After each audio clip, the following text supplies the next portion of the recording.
Good morning, all of you. Um, Today we will discuss about plant tissue. In last class, we had already discussed all the topics about this animal tissue, where they are present and what are their role in our body. Okay, so in this lecture, we will discuss about what are the tissues present in plant. You already have studied this one in class 9th. Still, we will go for a quick revision part first. So plant tissue is divided into two tissues. Okay, this one is a broad classification, you can say. First one is the meristematic tissue and second one is the permanent tissue. The meristematic tissue are those tissues which have the capacity to divide. Okay, these have the capacity to divide. When a cell forms, actually this cell can divide to give rise to further new cells.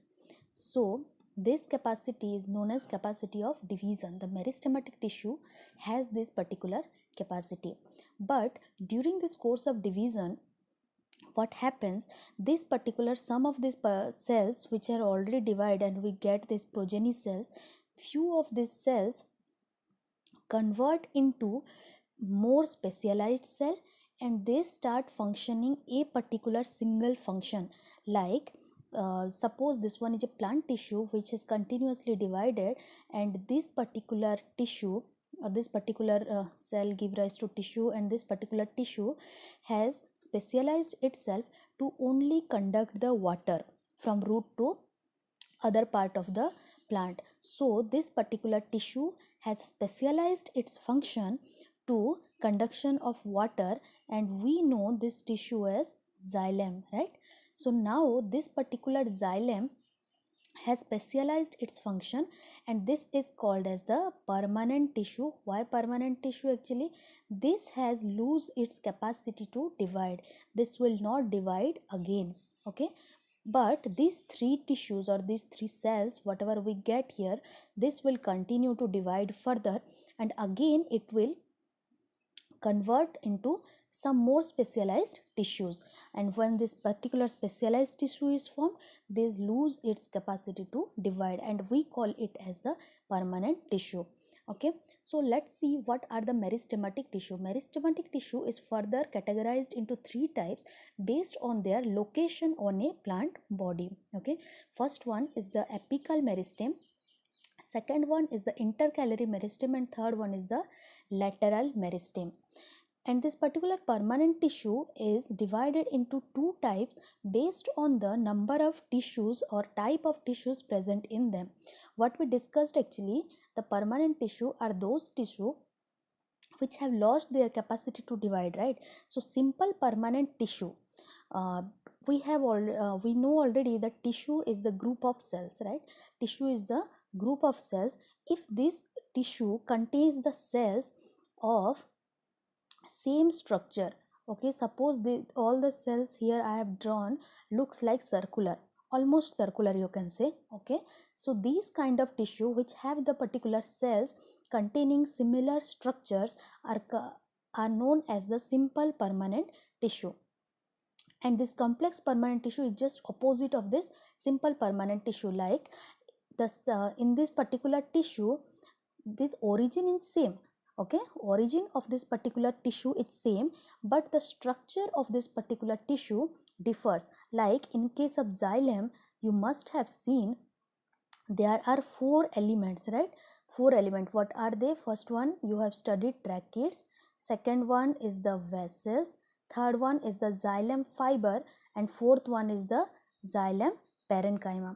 So all these four type of cells are grouped under a particular tissue. Why it is so? Because all these four cells combine and perform a particular function, that is conduction of water. For conduction of water, all these four cells are required, so all of them are performing a single function. They are performing. Their origin is same, but the structure of the four cells are different, and such kind of tissues comes under complex permanent tissue. I have explained about xylem, and you already know about the phloem, right? Phloem also have 4 type of cells: phloem parenchyma, phloem fiber, and then rest 2 elements. Overall 4 elements, 4 cells are present in a phloem. So simple permanent tissue, we have discussed that the tissues containing cells of same type, right? So this particular simple permanent tissue is again divided into 3 types. They are parenchyma tissue, collenchyma tissue, and the sclerenchyma tissues. All these 3 type of tissue are located at different regions of a plant. We will discuss it later on. This parenchyma tissue, as you already know, this has the storage function, right? Storage function. They also have sometimes chlorophyll, they also have sometimes air filling cavities, and they are known as parenchyma, which are responsible for floating of the particular leaf or particular stem in the water, like you may say lily, right? Second one is the collenchyma tissue, which gives the flexibility to the particular stem. This particular tissue give the flexibility. Third one is the sclerenchyma, which consists of dead cells, and this particular dead cell comes together to form the sclerenchyma tissue, and because these are dead cell, so they gives the mechanical support to the stem. What is this mechanical support? Actually, it will it won't break, right? Okay, so this if sclerenchyma tissue is present in more amount, then that particular region of the plant becomes rigid and it resists the breakage of that particular region. So we have discussed here about this plant tissue, and we have broadly divided into 2 categories. First one is the meristematic tissue and second one is the permanent tissue. This is based on the type of cells present in particular tissue or what are they functioning. Second type, we can classify these tissues, plant tissue, into 3 broad categories. Again, this is not like this is a separate kind of classification system, but this broad system of classification of plant tissue comes under this particular system which already we have discussed. Okay, so now let's see about how this plant tissue are classified on the basis of where they are present. Like first one is the epidermal tissue system. What are these tissues? Actually, the tissue which are located at the epidermis part of the plant. What are this epidermis part?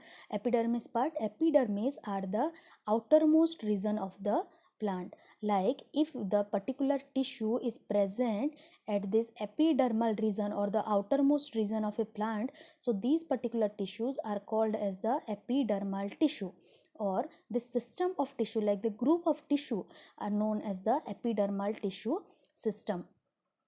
Second one is the ground tissue system, and third one is the vascular tissue system. Vascular means conduction, either it can conduct the food or it can conduct the water. If it is conducting food, then these are known as the phloem, and if it is conducting xylem, water, then they are known as the xylem.